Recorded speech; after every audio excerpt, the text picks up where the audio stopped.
Like, okay, here's the thing. I don't want to go far down the rabbit hole. We will talk about this I want later. the big one. This is smack you with 11 million.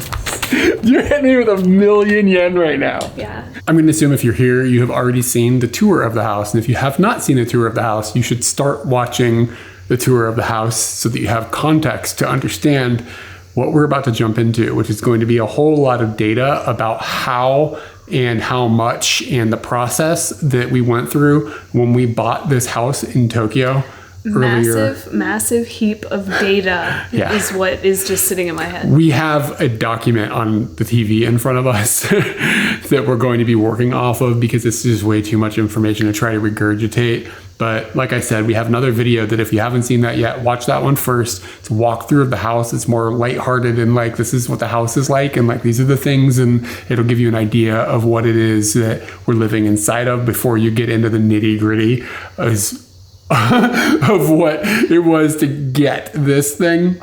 I can't imagine somebody like, you should look at the piece, the item that you will be getting, and then understand what it's worth and how much people want for it, instead of how much people want for something and then making your own like idea about what that thing is. So I definitely think that you should watch the house tour first so you can have a visual understanding of what we have and then understand what we ended up paying for it. And how. Or what we're how is what's to pay. really going to be the biggest part of this. You're going to see why we broke this into 2 videos. It would have made the other video insanely long. And we did think about like Making ways one, to trying to merge them, but two. we were just like, it's just too much for the average viewer. So if you don't want to watch this video, Hold on. Are these above average viewers? Yeah, these are this is the hardcore crew. Like, this is the people that actually want to know. You know what I mean? Want like, to know the nitty gritty about things, the data about things, the finances about things, the annoyances of things. And this is also going to be like what our mindset was and stuff to a certain degree, and how this was for us. I also want to interject, like, not just even mindset, but like where we were in the moment, I think is a very important part of this as well. So there's a lot of angles to come at this from. For context, we bought the house and we started the whole process in September of 2021. Hold on. I'm going to stop you there because I think we need to talk about before September. Okay. And prior to September, we were in the process of me getting permanent residency. And that meant I was stuck at the company that I was at that was kind of turning into shit. And permanent residency is essentially like a green card that doesn't expire, essentially-ish, sort of, but it can. But it basically means that it's long-term residency for a foreigner, not based on being the spouse of someone or being a relative of someone. It's like your own existence. It gives this foreign girl the opportunity to just exist here without the tethers of needing to belong to a company or needing to be married to someone. So I was in the process of having that happen. Actually, I think we were done with that. Like, I had secured that I had permanent residency. In like early 2021, I think we secured your PR. Yes. And then my PR came in later in 2021. So at that point, we started wondering, like, is it viable for us to get a house? Are we allowed to get a house? Like, what are the requirements for this? Are other foreigners getting houses and we don't know about it? And you had a friend that bought a house, or they had just got PR and they were working on the process of getting a house, which kind of put the bug in our ear. Yes. So they were heading down that road, and I was kind of like, I'm going to watch them, but I'm going to watch closely. And I am also going to, well, I shouldn't say I'm going to, but you were like, well, if they're already doing it, then I guess, like, why not make the moves to go down that road? So the basic, we're going to really have a hard time not talking over each other, but just because of how complicated this is. But I don't want you to jump past this. The thing about buying a property in Japan as a foreigner is if you come with a big wad of cash, people will sell you a house, and it's an easy process, essentially. Like, if you can, it's not super easy. I don't want to oversell how that, but it's not complex. Like, anybody can buy property here. There's no restriction on that. The complicated part is getting financing or a loan to buy a property in Japan, because an overseas bank typically will not give you a loan on a property in Japan, because if you default on it, then it's complicated for them to recoup the property. They have to resell it, and the way that property works in Japan, where the building depreciates in value but the land can appreciate depending on where it's at, makes other banks are like not foreign banks are just not interested in getting into this. It's a mess. Foreign banks don't see the perks, they don't see the viability of it, and then they only see problems if you default. So you are limited essentially to getting financing from domestic banks, but domestic banks typically will not give a loan to you unless you are either a citizen or at the minimum you have permanent residency. And we didn't even know that permanent residency would get us that loan. We always thought, honestly, I thought like just being me meant you can never have this. I really thought that up until maybe 2 years ago. And then I started hearing little crumblings about people getting houses and was just like, oh, well, that's not me. They'd never do that for me. Oh my God, I own a house. So that's just kind of like the groundwork and why we never pursued this previously. We had to wait for permanent residency, which we had to wait 10 years to apply for. Yes. So that's why it's been a decade that we've been renting when we've been in Japan, and this hadn't even crossed our minds. So permanent residency is a big thing that you're going to need. But above and beyond that, you need long-term employment. I would almost say that once you get that stamp of permanent residency, your long-term employment is the most crucial part. It matters to the banks. If you try to change jobs during that time, or you've only worked at a job for a short amount of time, it's not going to look good to the short banks. Amount of time being like less than 3 years, I think. I think that's what we were told. Yes, is you have to have 3 years. 3 years of consistent employment. So you have to be able to prove that like you have income, basically. So let's have a little bit of context about our lives at that moment. Like, my work life was going down the shitter at this point. Like, it was just bad. Terrible power harassment bullshit. And I was just like toughing it out because I knew that if any change happened with this job, that meant we might not get a house. Even though she technically had freedom from visa restrictions because she had permanent residency, she was still in this torturous work situation, because if she changed jobs, we'd never be able to clear a loan to get a house. Yes. So we were almost like on a time crunch, in a sense of we got to get Katie out of this torturous situation. Because if we didn't do it now, then it could be 3 years past then at a minimum that we would qualify for a loan again. Yes. And so I basically just needed to stay at that job until nose down and we had already been doing that, like, just stay at this job until you get permanent residency, stay, and then we could get a house, so stay, fuck. Yeah. So you need to have good employment and permanent residency, and these will make you depend on other things that are not in your control, such as a job or having a spouse or something like that. But there's a third part to it as well that is important, and that's how much money you're making at the moment. How much money will determine what kind of house, or how much money, or the budget that you could have, the loan you will get. So they took all the numbers of what my job was producing at that time and explained basically how much we could use and get out of a house. Qualify for. Thank you. I know verbiage. So those are the three things: permanent residency, long-term employment, and how much money you have. That's what they're looking at. They didn't really look into our current savings that much. That didn't seem to be anything that they ever even asked us about. I don't think we had to supply any of documentation about that. Did we have to go and get a bank account thing? I don't think so. I feel like I had to get a bank account thing recently, but it wasn't about this. Anyways. It was for permanent residency. Yeah, they wanted to see how much money I had in my bank. So the country cares more. The banks don't really care. Okay, so those are the prerequisites to kind of whether you can move on to a mortgage from renting.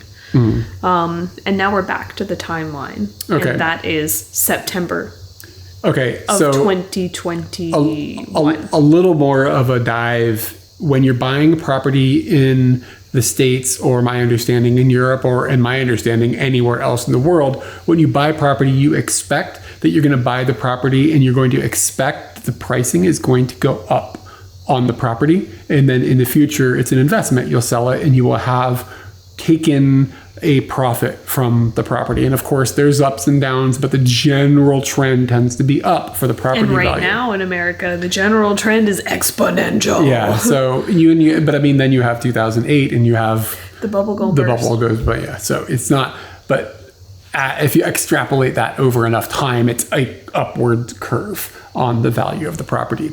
That is somewhat true for land in Japan. Not everywhere though, because I think in the countryside where there's extraordinary population decline, you can lose value way out in the countryside and stuff. And that's why you might be seeing a lot of ads for like free houses really cheap houses Those in Japan. houses are not going to appreciate with time. You are putting money into something. Even the land. Yes, exactly. So that's why you might be seeing those things. Those are a whole nother discussion, and a lot of people are like, well, why don't you do that? And it's not the glorious situation that it seems in most cases. I'm sure there's exceptions, but it's not as simple as it ends up being. And you end up being very detached from the city. And if you want to have employment, you want to be closer to the city, or friends, or you're like living near the city. Those types of properties aren't necessarily what we were interested in for our lifestyle. So did consider it. We did think about it. Do keep that in mind. Many people have been like, why didn't you do this? We considered it. Yeah, we thought about it, but we weighed everything and we decided that it wasn't the right thing for us. No shade on people that make it work though, because for real. There's a little piece of me that's like, man, maybe we should have moved to Shikoku out in the middle of nowhere and just been country folks. I have this daydream about this little house that's out set on its own land and you can't really see anyone. Maybe you see a house over here and over there, really far away, but you've got a large area of land and you're just kind of on your own and you think your own thoughts in your small house that you don't leave very often because it's far away from everything else, and it gives you time to think about things and do your mortgage your own is thing. $6 a month. And your mortgage is fucking ridiculous cheap, and you just get this I feel this mental freedom, the amount of money that is needed for you to exist, it being lower, takes this weight off my brain and allows my brain to do more. Yeah. No, that's definitely, this is something we thought about. It was totally considered, and we did not go that route. The weight exists, but the weight is appropriate. Okay. Sure.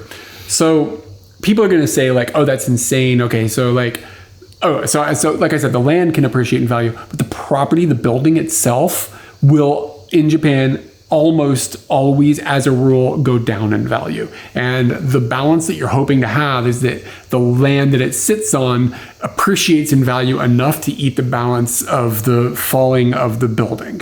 And the reason that this happens is multifaceted, but it comes down to that buildings in Japan tend to be rebuilt every 30 years or so. So the closer you get to the end of the 30-year life cycle for the building, the less it's worth, because somebody just sees it as a liability to have to knock over and build a new building. This is tied into practical reasons because of weather and earthquakes. It's tied into historical reasons because of the types of structures that Japanese people have built. It ties into cultural reasons. There's a lot that winds into the cause of the structure going down in value, but it's just not simple to explain. You just have to accept that this is how it is, even if it sounds crazy to you if you aren't used to Japanese real estate. And this is something that we kind of have to cope with. This is what we have to deal with. Okay, the building is going down in value every month, as opposed to somebody in the States are seeing every month I pay the mortgage, I pay $1,000, but it's worth $1,200 because it goes up in value every month, or however the number works out. For us, it's the other way around, and we're hoping that the land will appreciate enough to balance everything out. Tachikawa is up and coming. Well, to a degree, it kind of is, because it's commutable into the city. Exactly. So that's part of the reason, the main reason that the property costs what it costs, and we'll get into that. If you have forgotten from the other video, what is $390,000-ish was what the exchange rate when we bought the property in February 2022 was kind of what it was at. So the reason, almost all of that value, honestly, is the land. A big chunk of it is the land. And then some of it, of course, exists because of the structure being brand new. So we paid, for the new house, of course, but there's a big chunk. If this house was sitting on land out in the countryside, it would have been dramatically cheaper because the plot of land wouldn't have been as expensive. So some people, I don't want to go way off the rails. One, I'm not an expert. And two, that's not the focus of this. But some people are like, well, man, that's crazy that the value of everything goes down. But let me counter that with, if the land, if you are paying for property right now and you're buying a house, and the house and the land are appreciating at a rate faster than the faster than the rest of the economy, which it would have to be if you wanted it to be an investment that you got something out of at the end, eventually you're going to have people that can't afford any place to live. Welcome to America. Yeah, welcome to the housing crisis that you end up seeing in these bubbles where people are like, okay, well, I got to spend 70% of my income to buy a property now. It's insane. That problem doesn't exist in Japan because of this situation, which has its problems. I think knocking over a building every 30 years and rebuilding it is wasteful. I'm not going to argue that it's not, but because of the way that the housing economy functions in Japan, it makes it accessible to rando normies like us who are not rich, but we're capable of affording a property. Homeowners, yeah, because the system hasn't gone insane. And the not proof, but one of the things that we looked at when we were looking at property around this area, I was looking at major cities in America, and I was like, okay, 30-minute commute outside of the city, what can we afford? It's not even close. We can't afford anything outside of a major urban area in the United States of a house that's this quality, a new house that's nice and big, and for us anyways, it's big. It wasn't even a consideration in any city. And then we're outside of the biggest city in the country. In the world, yeah, it is the biggest city in the world. But we're outside of New York, or we're outside of Los Angeles, 30 minutes from the center points of these two cities. It's not even close to be able to say that $1,100 a month for a new house that accessible into a major city. It's not even feasible. So that's kind of where our mindset was and things we were looking at when we were thinking about all of this when we decided to make this purchase. And that's even outside of the realm of having the conversation about rent versus mortgage, which I didn't even understand. And that was the other thing. It sucks to lose money on a building as time passes, but when you're renting, you lose it. Yeah, every time you pay, 100% of it, poof, is gone. So here, even if you take a 50% loss, the land appreciates enough to only cover 50% of the thing. So if you're only, let me put it this way, if you're paying $1,000 every month and you're losing $500 a month, that's still $500 a month less than we were losing renting for $1,000 a month. You follow? So even if you're taking a loss on this, it's not 100% loss the way renting was. Yes. So that was the major point of our decision making. Even though it's not going to be in the end a complete profit that we make money off of on top of it, at least we weren't losing every dime that we were putting into rent. So that was the major thing. It's we have to live somewhere. So all of that went into our mindset. We've reached these situations in life where we are permanent residents and I have long-term employment. We have enough money that someone would look at our situation and say, hey, you could probably have a house.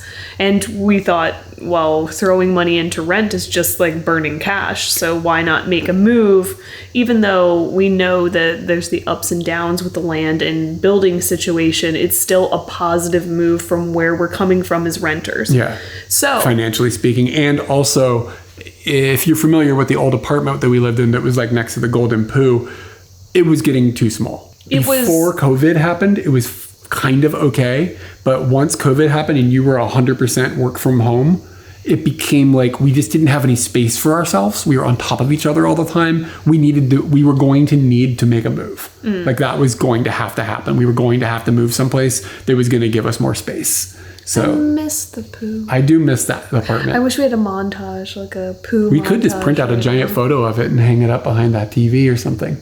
You have thought of many things to put behind the TV, and you told me that we're not putting anything behind the TV because you like the ambiance, but all of a sudden Muttley's going behind the TV. We'll put it on the porch. All of a sudden we're putting a giant turd Maybe we'll behind the TV. We'll build our own giant poo and put it on the porch. I'm down. Paper mache. So anyways, that apartment was just, we were going to have to do something else. We were on top of each other too much. Yes, and we had these conversations. All right, so we're heading down the road where we're going to buy a house. And at this point, Eric is really going to take the reins of this project because as a human being, you can only take but so much power harassment to the point that it gets where you can't mentally function outside of work. She was mentally crushed. She was destroyed. It really fucks you up. I'm just going to leave it at that. People who allow that to happen are horrible people. And I'm going to leave it at that. But Eric took the reins on this so hardcore and got us to a point where we're in such a good spot. And I am indebtedly thankful for that.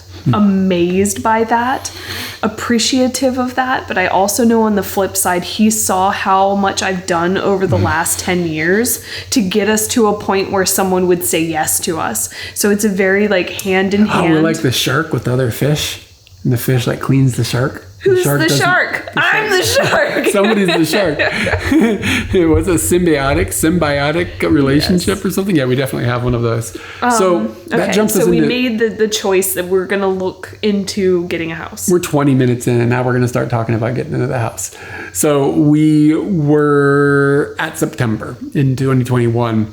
And I use this thing called Tokyo Expat Network, which is like a group on Facebook that people use to exchange information about being expats and blah, blah, blah, blah. And like, it can be as basic as like people ask questions, and it's like a community of people. Like, does anybody have any restaurant recommendations? I want Lebanese food or whatever. Or somebody could be like, I've got this problem with my visas. Or people are like, what are good schools for kids that are going to be here? Like, we're like living as foreigners. Like, where can I find a good dermatologist? Where can I find a good dermatologist? And then I went on there and I was like, I'm like thinking about buying a property, like buying a house. I know nothing about the housing market in Japan. How can I get into this and start at least having a discussion about like what types of properties might be affordable, or if it's even feasible, maybe we can't even do it.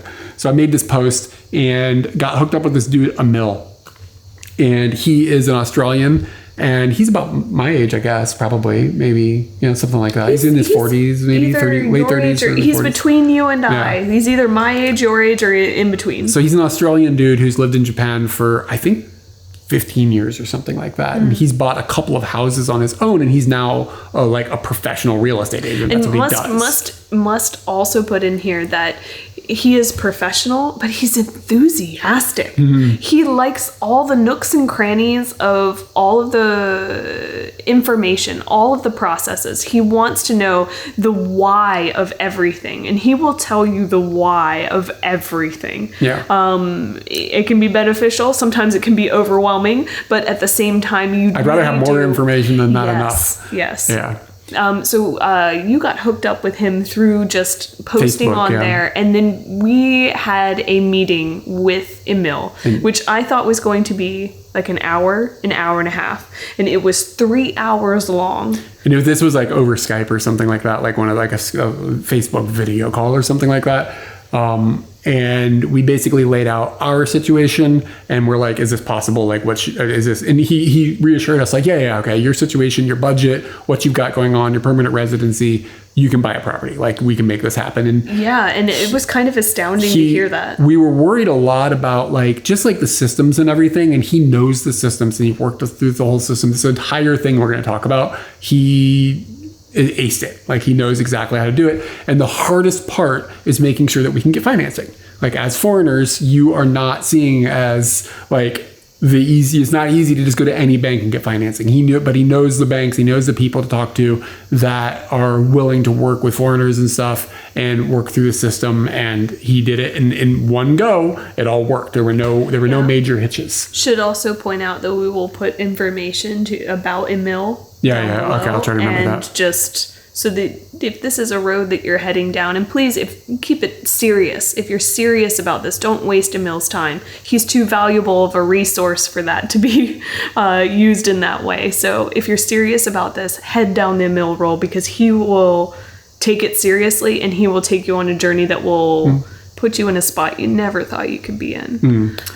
So with that said, we had that discussion and everything, and the next step was basically for me to do a lot of research and understand what things are available in the areas that we're willing to live in, and what things are affordable and what things cost, and like calibrate my mind so that when I see things, I'm like, yeah, that house is a proper deal. That house is a proper deal. And Emil helped me a lot with this. If something was way priced wrong or something like that, or there was some critical issue with it, or there was a reason it's too cheap, and he's like, no, this is why this is too cheap, or whatever. Some of the houses, like, it's like you buy the house and it's on leased land, like, and things like that. So it's like, and then it makes it look really cheap, but like in the end, it's and then complex. The building is depreciating. You're taking all of the loss while the land is owned by someone else. So you're seeing none of the benefits. And then they can be, at the end of the lease, they can be like, get your building off my land.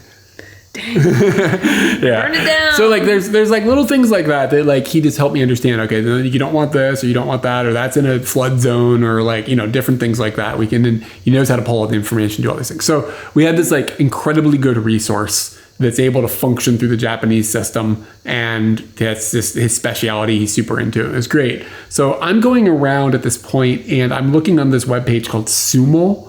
And it is kind of like, what is the one in America called? Zillow?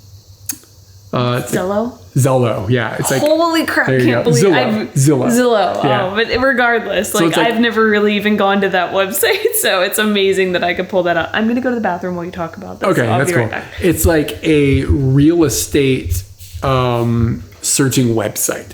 So I am taking and looking up and finding properties that are within our range around the Tokyo area, and finding them that are in our price range. And I'm just learning about them and making documents in Google Documents, and like each one has got its own document. I'm I'm putting all the information in so I can kind of sort it all and see how things are, and what parts of the city things are affordable in, and what parts of the city things are unaffordable in. And then I am going out to these properties alone by myself, and not actually getting to go inside, but walking from the train stations to the properties. And if it's a serious property, I'm like, yeah, maybe this is something we could live in. I'm taking like a GoPro and just filming myself walking through the whole walk from the station. And so I can take it back and show Katie, who does not have time or mental capacity at the time to go out and do these things with me. I'm going out during the middle of the day and stuff. So I'm bringing her back these GoPro recordings, and we can sit there and we can watch them so she can get an idea of the neighborhoods, and I can get an idea of the overall, like, what you get for the money that we can afford to spend in certain areas. And I'm doing this calibration process. And I found quite a few places that I went out to, and I was like, yeah, this is fine. This is fine. I found some, like, you go out to it and you'll be like, oh, well, like, this place has got like a major road running right past it, and there's going to be car traffic constantly. That's why this one's cheap. Or there's definitely some sort of air route that has frequent planes. Yeah, I found one that was underneath of an airstrip, like was nearby. So there was planes flying over constantly. Oh, okay, we don't want to live in that one.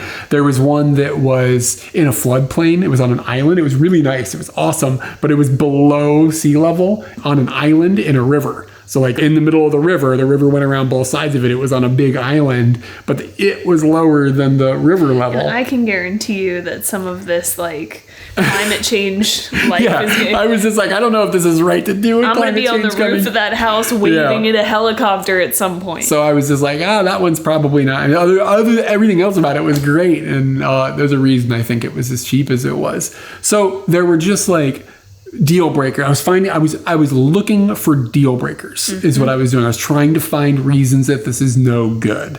And we ended up limiting it down. Essentially where we started to get interested was on the Chuo line that runs out of Western Tokyo, like the central part of the city, and it goes out towards Takao, if you're familiar with the geography, but it's still in Tokyo-to, which is like a state kind of, and inside of Tokyo-to is the city of Tokyo, and then all these other areas that are still within Tokyo. We have a Tokyo address, but you're not really in the city exactly. You're not in the 23 coups. Yeah, you're not in the 23 wards. I love saying that to people. People are like, oh, so where do you live? And I'm like, out in Tachikawa. I'm not in the coups, but if you can tolerate me, that'd be fine. Like, I love saying that to people because nobody really thinks about this elitist culture until you make them think about it. So I really like doing that. So, like, I mean, as cool as it would be to live inside of the city, the price, as you can imagine, skyrockets. It's outside of our price range. Unless we want to live in a tiny old house that could have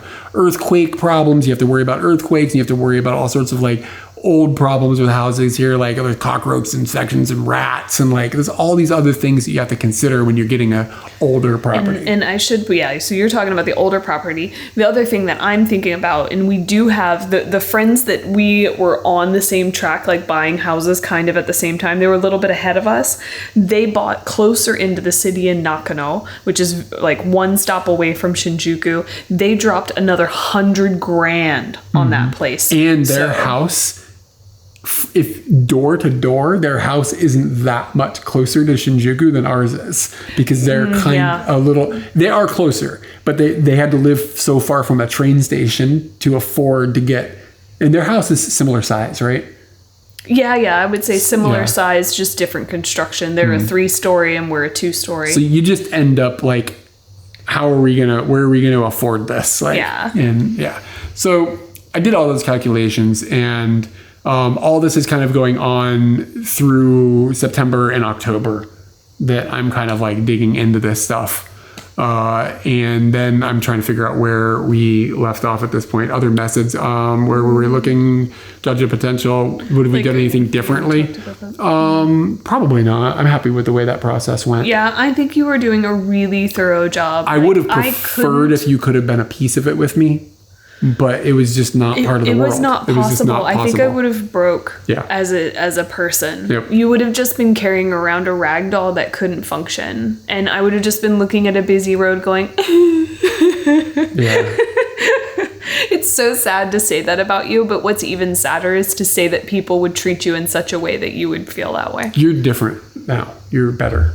Yeah. It's okay. And things have changed work-wise, but that's not about the house. But, yeah. So we ended up then also meeting with Emil, the real estate agent, and we went out to a couple of houses. And this was in late October. So late October. So it was like a month after we talked to him originally. We started talking to Emil. But I had spent that whole month doing all of that data collection and understanding things. So when we went out to look at things with him and actually go into houses and stuff, I had already been like, okay, I kind of understand how all the system works. Like, I kind of understand what I'm looking at. And he told me a bunch more, and I learned a bunch more from that stage. One thing that I told a lot of people is I've never seen Eric as Katie as I've seen him. Like organization. About this. It's not about an organization. It might just be about like getting so addicted to something that is data driven and whatnot. You really jumped into it. This was like legitimately a full-time job for me for like months. It was. For like 3 months. This was a 40-hour-a-week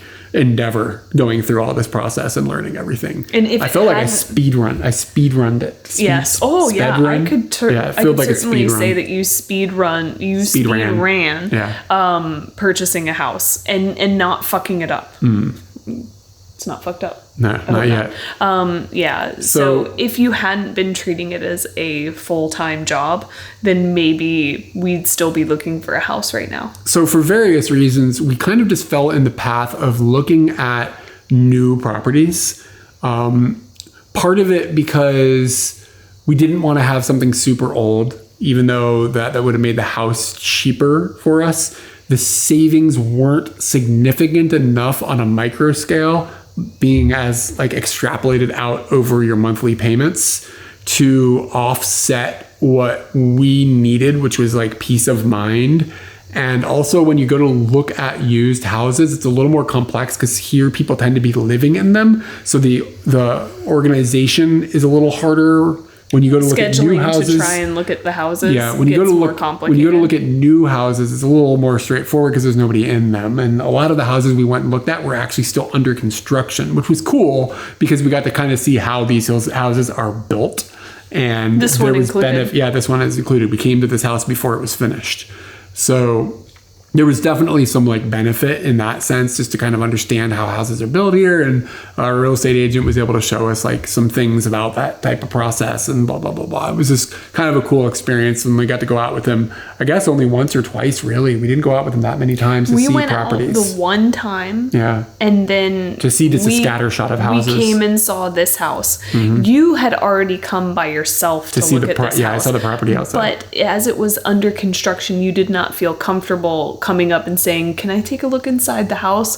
Because that puts liability on the construction dudes, and you don't want this to do that to construction dudes. Like a hammer falls on your head and you're now dead, and it's not a good idea. But we did get to come with the real estate agent with permission from the company and everything to come and like look around inside. Then we got to come into this house for the first time, and we were able to kind of get a vibe for it. We have some pictures during that time, which I think you'll probably be splashing up here, of just us and Emil walking through the carcass of the house, the pre-carcass. An interesting note about that time was that the stairs had not been constructed, so we did not get to go up to the top floor of this house. We never got to see the top floor of this house until we bought it. Yeah. We did end up going over to its like sibling house. Sibling house. It was being built at the same time. But it was already being fast-tracked a little bit because it had already been purchased. So those stairs were created and we got to go upstairs. Is the layout the same? No. But it was cool to see the neighbor's house. And I wonder if they know we've been up in there. But yeah, we got to go in there and just kind of get an idea for the finishing-ishness of the house, because it was still in a state of construction over there. But it gave us a glance at what we could expect for this house, and we got to see the layout, the floor plan of this house, and we could visualize it but not yet look at it. So this happened on August 31st, 2021, which was when we first October, yes. Halloween. Yeah.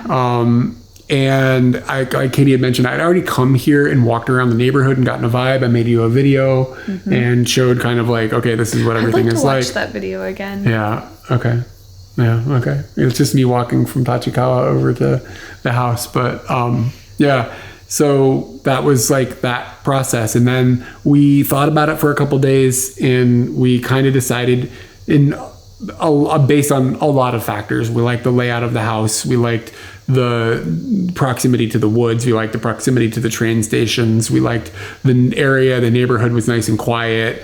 There were no deal breakers. There were no flood zones. There was nothing like weird about it or anything like that. So I think the only deal breaker for me was that it was a huge, not a deal breaker. I think the only negative to me was that it was a drastic change. Like coming to this area, there is not a lot of restaurants. This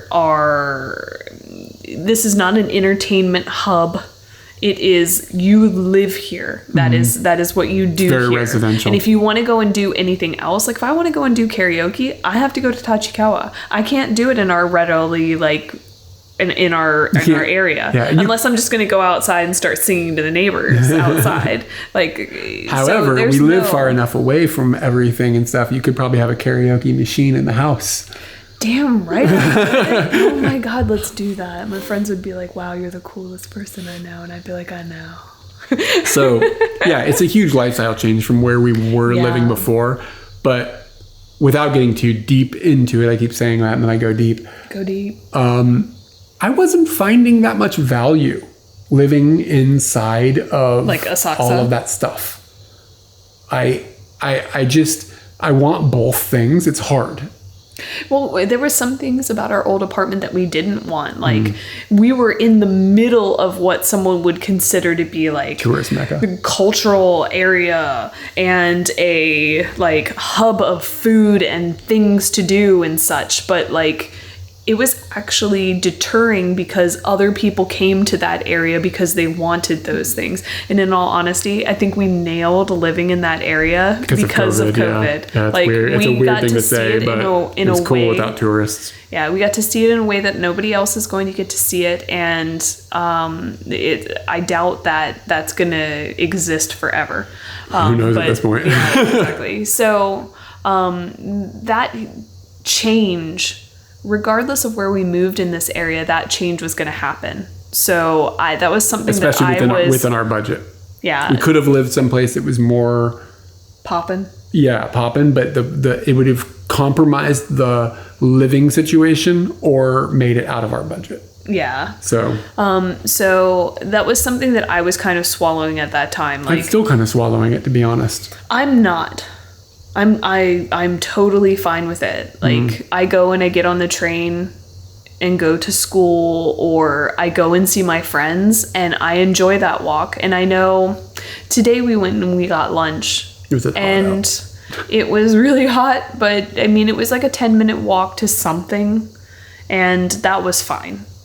I have accepted that, and I still want to eat at all of the local restaurants that are all It's not that there's nothing here. It's just that compared to where we used to live, you'd walk out your door and you were surrounded by things.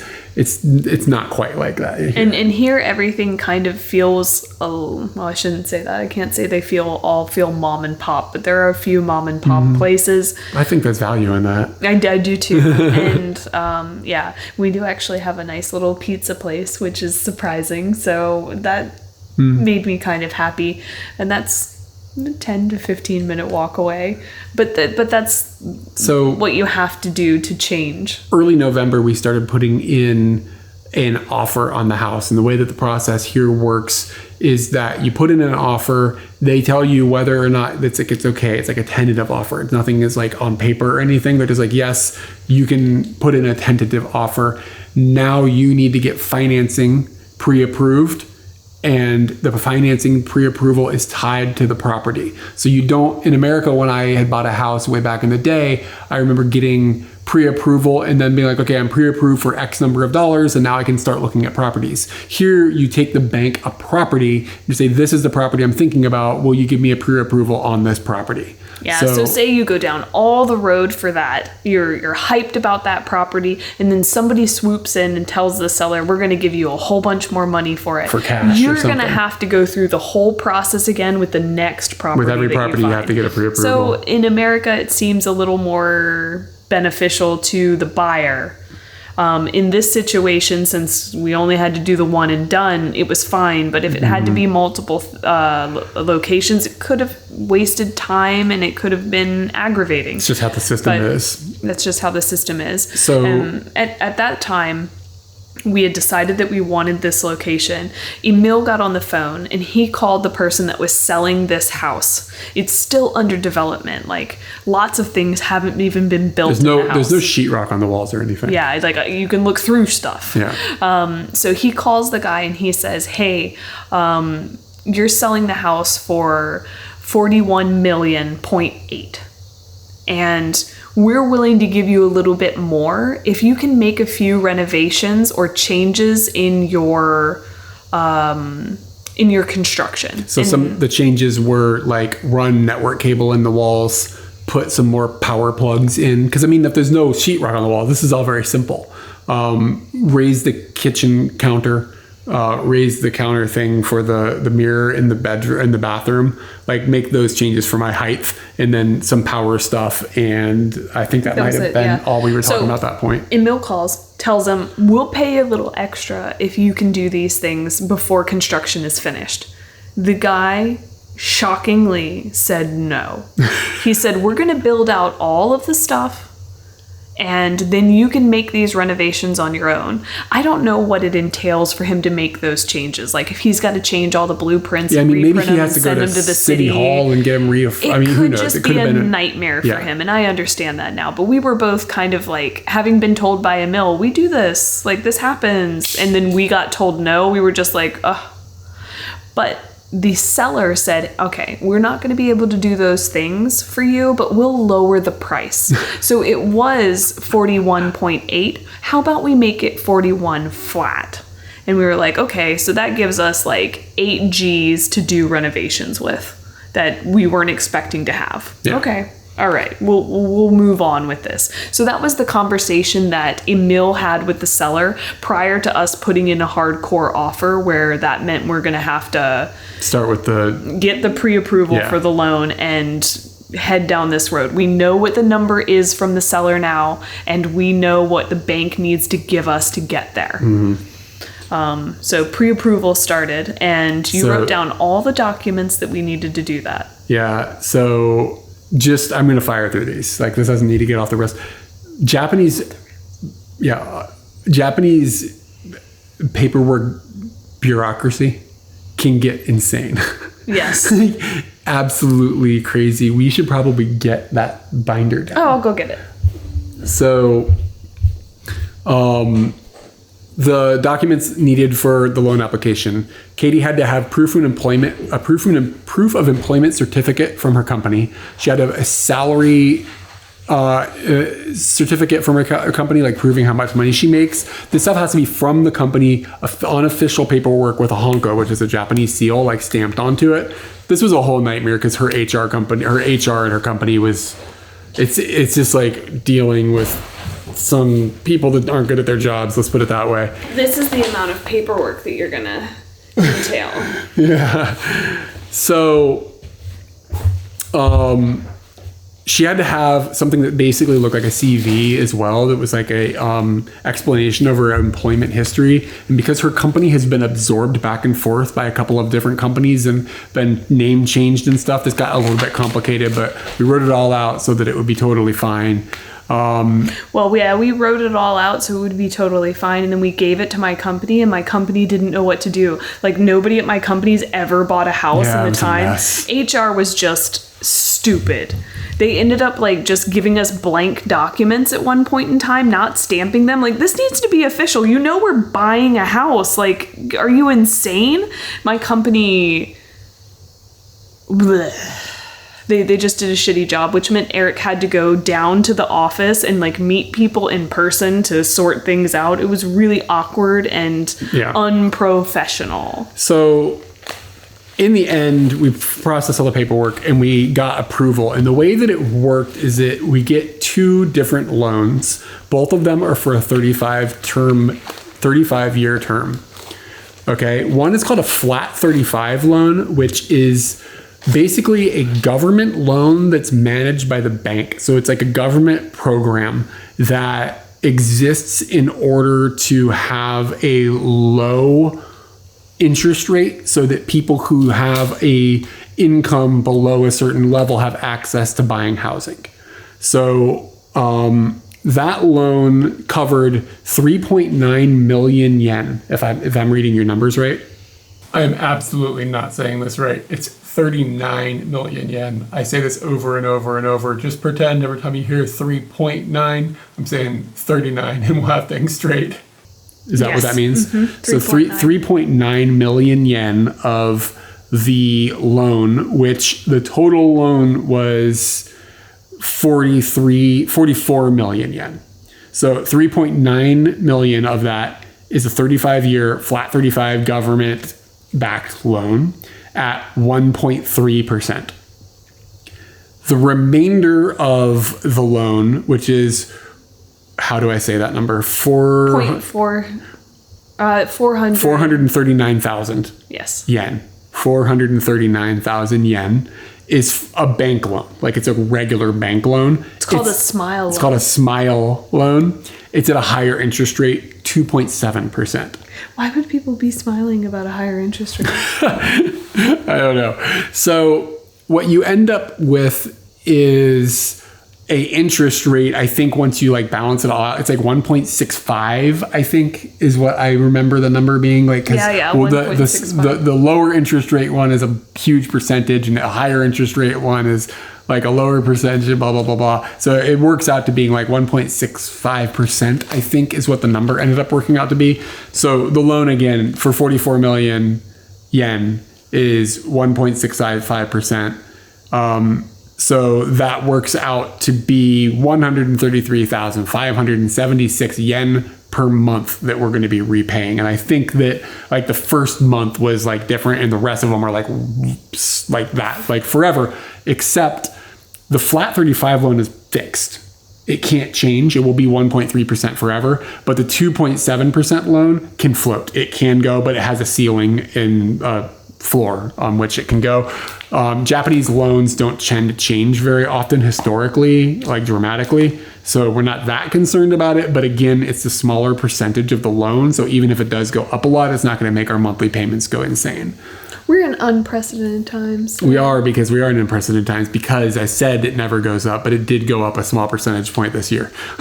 So, and that was shocking. And Mill wrote us and was like, wow, you guys are really lucky that we got locked clocked in it in at this point. And I'm like, well, cheaper. crap. I think that covers kind of like how the loans are functioning. Let's scroll back up real quick. I just, okay, yes, I would say so. Pre-approval had been done. The property and the building had been taken into account by the loan. The loan and by the bank, pre-approval came through bank. pretty fast. Yeah, we thought it would take 2 weeks, and it was like 6 days or something. They got back to us and like, yep, you're pre-approved. So then we could say to the contractor, to the seller of the property. On the 13th, we met with them. Of November. So we put the application in for the pre-approval loan on November 1st. And on the 13th, we were sitting at a table with the seller signing paperwork saying, we are buying the property, you are selling the property. So that's 2 months from the moment that we kind of talked to Emil and started getting our real estate feet wet. Yep. That's 2 months we're sitting down with someone and giving them money because we're about to buy the property that they're selling. And the unique part about buying the property at that stage is you have to bring cash. And it's a shit ton of cash. It was $17,000 that we had in cash. It was $1.7 million. So it was like 15 G's, $15,000. 1.7 million yen, which is about $15,000. Yeah, so $15,000 in cash that we had to bring in an envelope and hand to the seller. About $9,000 of that went to the seller as like a down payment. And then there was like about $100 for a revenue stamp, which is a stamp that goes on a document that's basically a tax. Specific documents have to have stamps from the government on them. And those are like just stamps that are, it's like a tax fee. And then we had to pay a chunk of the real estate agent fee, which was probably around $5,000 or something like that, right?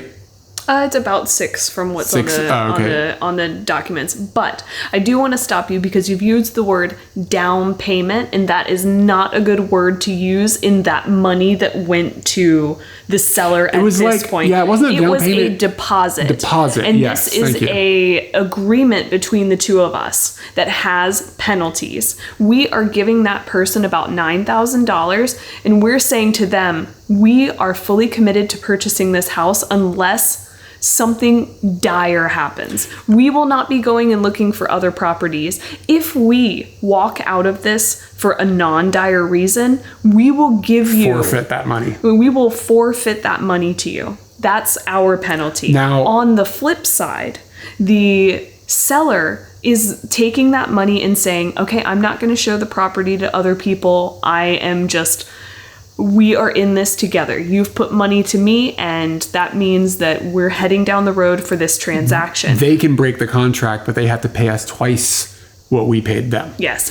So it's a deposit between the two of you as an agreement that this property is staying between the two of us. Locks it in between the two of you. Mm-hmm. Now, like I said before, we got pre-approved for the financing, but the financing was not finalized. If the financing failed, then we would have gotten our deposit back. That's dire circumstances. It would have been okay. Yeah, so there are certain rules that can be shattered, and then everything just gets nullified. Because it wouldn't have been our fault if financing failed, basically, is what it comes down to. So like I said, we had about $6,000, which was 50% of the real estate fee. The real estate fee is pretty expensive. We paid like $12,000 for the real estate fee. But believe me, he worked for it because we didn't get our financing. He did it. Like in America, when I had to get financing for a house, I had to go to a bank and get a loan and blah, blah, blah, do all that stuff. The real estate agent did everything. Yeah, Emil, he not only like came over to the house and had us fill out all of the paperwork, and it was in our own place. It was very comfortable. It was understandable. We could ask questions. If there were questions he didn't have answers to, he went to the bank. He asked the bank. He asked his coworkers. Everything. He did everything. He sorted everything out. He got the paperwork to the people who needed it at the bank, sorted out any problems that they had. If there were issues, he came back to us. We sorted out those issues. And I mean, there were certain things just that got ironed we out. had to go to City Hall sometimes. We had to go to your company. We had to get some of the stuff. It wasn't all on him, but Emil's not everywhere. it would have been but- impossible without him, basically. I have no idea how somebody would work through the financing portion of all of this without. Now we should call in CJ, and CJ can be like, well, this is what we had to do, because our crazy. friends did not have an Emil. They had to figure out financing on their own. So we're very thankful for the Emil situation. So anyway, but we paid for it. Too. It wasn't a free service. We paid Straight for it. talk, they paid the same realtor fee. That's crazy. Yeah. So, and then, like I said, there were these revenue stamps that you had to pay for. All of this got taken out of this, like, what was it? $16,000 or $15,000 or whatever that we had to give. And yeah, I mean, like, we had this video where they put the money into the machine. It's like, counts all the money and stuff. They did it multiple times. Yeah, they did it a couple of times for us. It was very Scrooge McDuck-esque. So what gets interesting about all of that is that sounds like, okay, so you had to take 15,000 of your own dollars and put them into this, and then that money is gone. But that money's not gone. That money's not gone.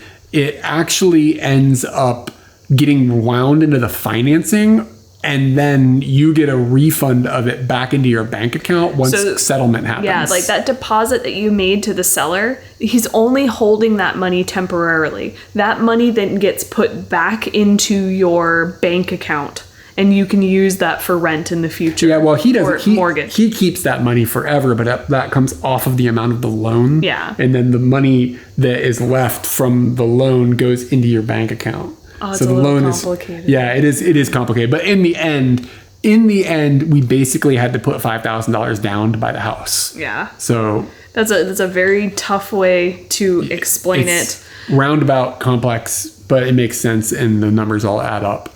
Yeah. So 5,000 down, and when we met to sign the contract to make it so the seller didn't keep trying to sell the house, and we could feel solid in the fact that we've put our foot down. This is the one that we're going for.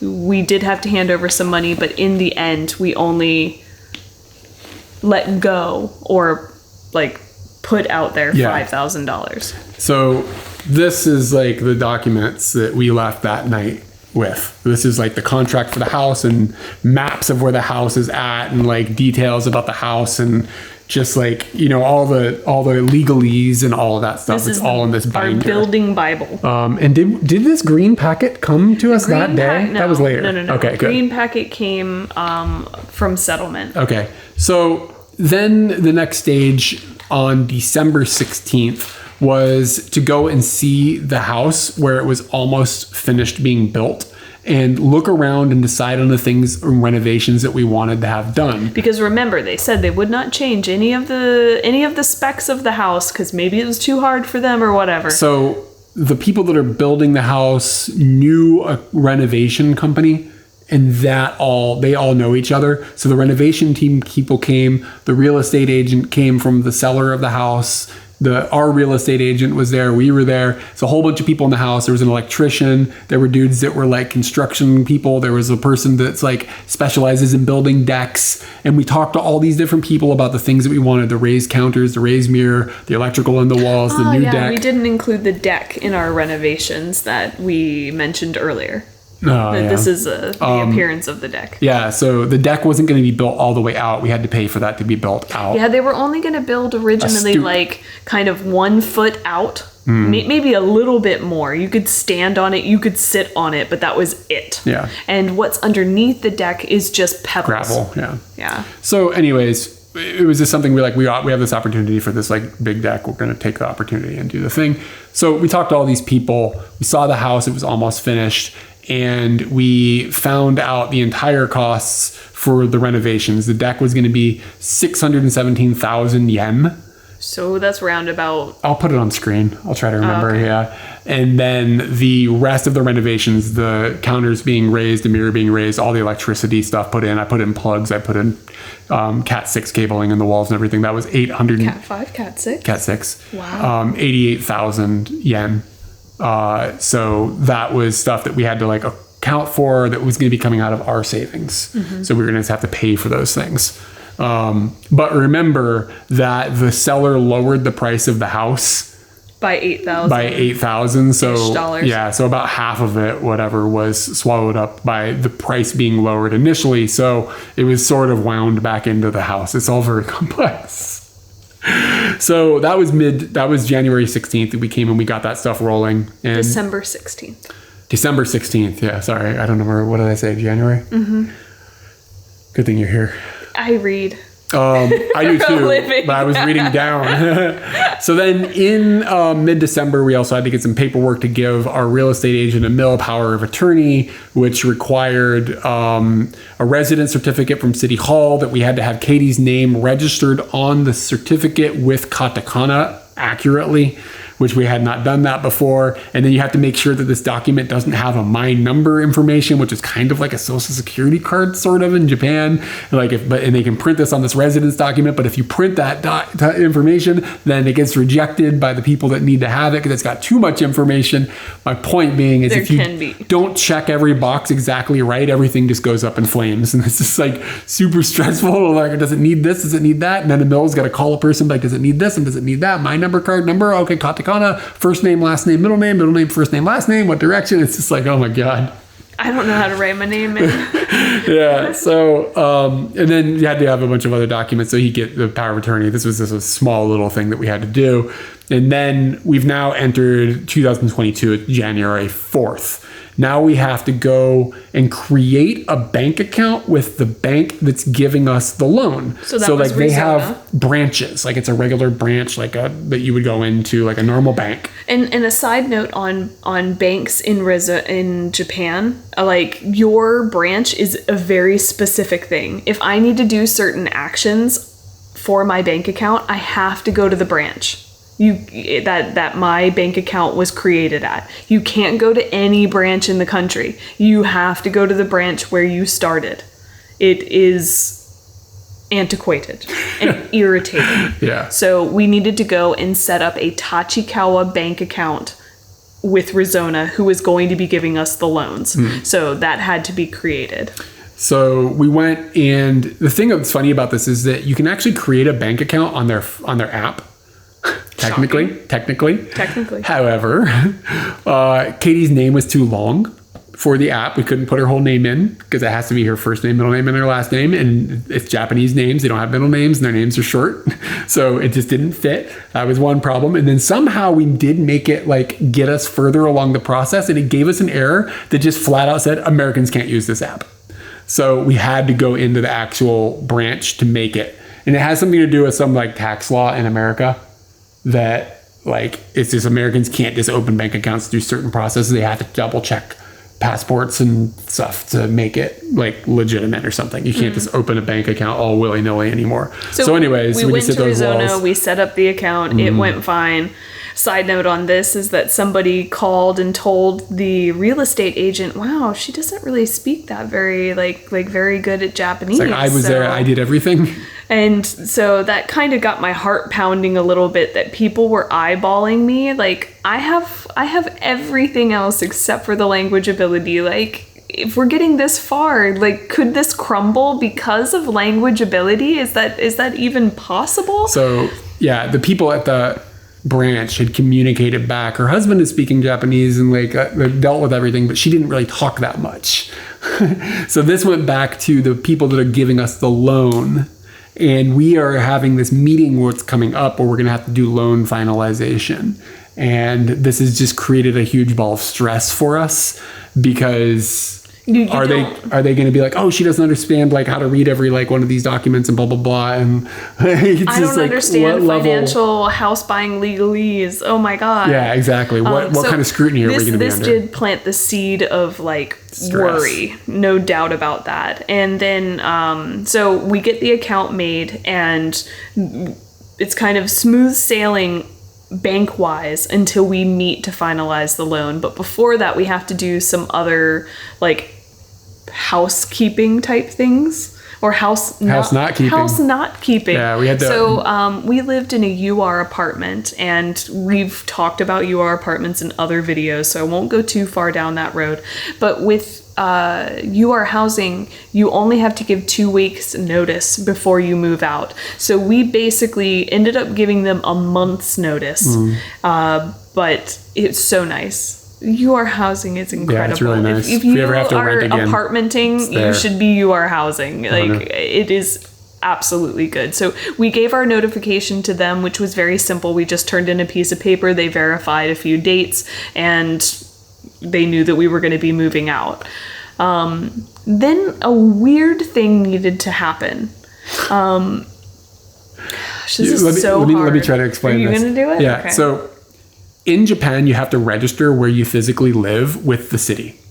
Everybody does this. It's not just a foreigner thing. This does not happen in America. No. America does not know where you live. So, I mean, they do. It's just not direct. Like, not in the same situation. So when you move, you have to go to City Hall and you have to tell them, like I've just moved in and I need to register my address. These are people that live there with me. And then all your taxes are based off of that. And like when the COVID vaccination stuff happened and everything, when they were giving out vaccine vouchers and things, that all came through that process. And like, it's just like, it's just a way for them to know where everybody's at and like communicate with the public and do taxing and all of those things. Okay. So it's a system that exists here.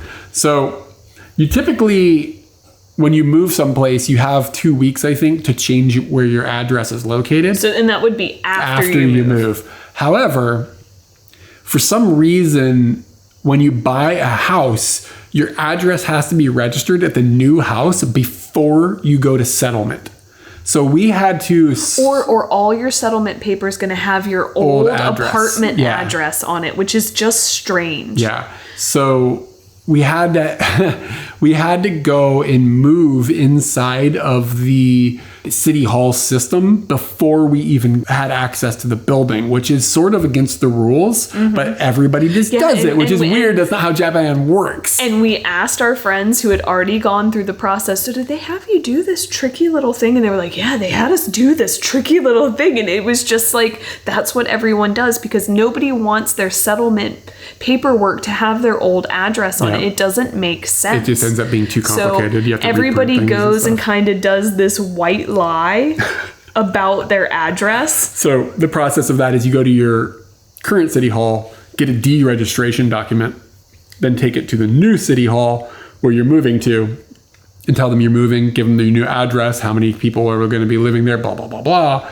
And we also had to register Katie's got an official stamp, like it's called a honko or an inkan, and it's like a signature, basically. Oh, I brought it up here. And it has to be, because you're doing something where you're buying a property, you have to have it registered with the city. So they give you like this card that's got like it's got her name like written on the end of it. And then you just put it in ink and then stamp the thing. So then I wouldn't show that. Okay. Yeah. Not showing you that because it's important. Private information. So it's got like a code on it and they can scan it in a computer or something. And it verifies that the little piece of wood she has with her name on it has been registered with the city and it's like on record. So we had to get these like documents for this and like get these things transferred. This is stuff we've never needed to deal with before. What's funny about this is like, if you grow up in Japan and your parents are Japanese or whatever, when you go into these types of situations where it's like, okay, you have to have your honko registered, you can ask your mom or dad. You're like, okay, hey, wait, I have to have this registered. Wait, what is this? And then your mom, oh, no, it's no big deal. You go to City Hall, you go to the office, it's no big deal. Like you have these ways to just ask somebody casually. But like as foreigners in this situation, you don't have a mom and dad that you can just be like, hey, like if I call my dad right now, it's like, hey, what do I do to register my honko? My dad's gonna be like, what's a honko? It's not, you know what I mean? So you kind of rely on other friends or whatever, or in our case, Emil, who really helped us walk through a lot of these steps that would have been extremely complicated or confusing, or we would have just showed up to do paperwork without the things because we just didn't know. Like nobody would have told us these things, you know what I mean? Or like it would have been a brief line someplace and I would have just ignored it. I'm like, oh, this looks like nothing. You know what I mean? So just like getting this information is a little harder than I think some people take granted for. Like when you grow up, when you can just ask your parents like, oh, what is this thing? What is that thing? How do I do this thing? And there's so many little parts of living abroad that it's like wind into that. Like my parents have definitely bought a house. So if I bought a house in America, they could walk me you'd through definitely the ask somebody for help. But here, like, I had one foreign friend that bought a house, and I don't know if like that was about it. That's the only person to ask, and if they're busy, then I don't know. So yeah. Okay, so we did that thing in January 14th where we had to move before we ended up moving. Like the paperwork got moved. We got the documents, and we had to get resident certificates and Honko certificates and like all these extra documents. So then a few days later, we needed to go and finalize the loan. Which was a scary day where we had to go to the bank. Okay, so and I feel like we just need to express a little bit more. So like somebody had made mention that my Japanese ability wasn't as much as they expected, and that really bit into me. Like it really scared me that we're like 3-4 months into this and maybe I am going to kill all of it. And I had already been like this stress from this was already on top of my like already like life stress. So I was doing my best to try and sort it out, but I could completely just see myself after this meeting going outside and just crying. Like, just finally it's finished and I can release all of this fear and just immense feelings about everything. So like I'm going into this meeting thinking I am going to just kill all of our prospects for all of this. And the thing is we didn't know what they were going to want out of linguistic ability, because like there's a big difference between going and be polite and say, oh, how are you doing, and blah blah blah blah, and then like, okay, here's a bunch of legal documents, read these. You need to know about the fire insurance or like whatever. What level of expectation is going to be. And like, I mean, I went to the bank and I can create bank accounts and I can get around like, oh, it's fine, but I didn't know to what degree I was nervous about what they were going to expect of like my comprehension level. Like I was just like, I didn't know. I was spooked. Initially we were supposed to go on our own because Emil was going to Australia. But in the end, COVID caused it so that Emil ended up being stuck here in Japan, and Emil came with us to the meeting. So things smoothed out, but there was so much fear that had already like bled into this that it was just... In reality, once we went, it wasn't that big of a deal. The lady was a sweetheart. It was like, nothing. It was fine. Yeah, the lady was really nice, and I'm sure I said a bunch of things that might not have made sense, but like, not that they didn't make sense. Like I just probably pronounced things wrong, but she could tell like I was trying my damnedest for this. So we walked in a little fearful, but ready to do as much paperwork as we possibly could. On this day, I have never written my address this many times, because not only did we have to fill out like a one signature, they want your address loan application, we had to fill out two. Was that our new address or our old address? It was mainly the new address, not the... So our old address is like 10 miles long. Yeah, and we had to like solidify how my name needed to be written on these documents, because foreigner names can be very confusing when it comes to actually filling out a form. At first they don't know, and then they lock in what they want, and then they have you do it in all caps, last name, first name, middle name. And I wrote my name in this order a lot. Probably 40 to 50 times. My address, I at least did that 20 times. And it's all in kanji. It's like, and I'm not going to say that my address was really hard or anything, because it's not. Chicks and fries, baby. Everyone is watching you. Yeah, it's a room of people like watching you write. It's stressful. It's very stressful. And if you mess up, you have to honko everything. You have to re-honko and change it. It's not just like, oh, let me erase it. Everything's in pen. It is all very strict.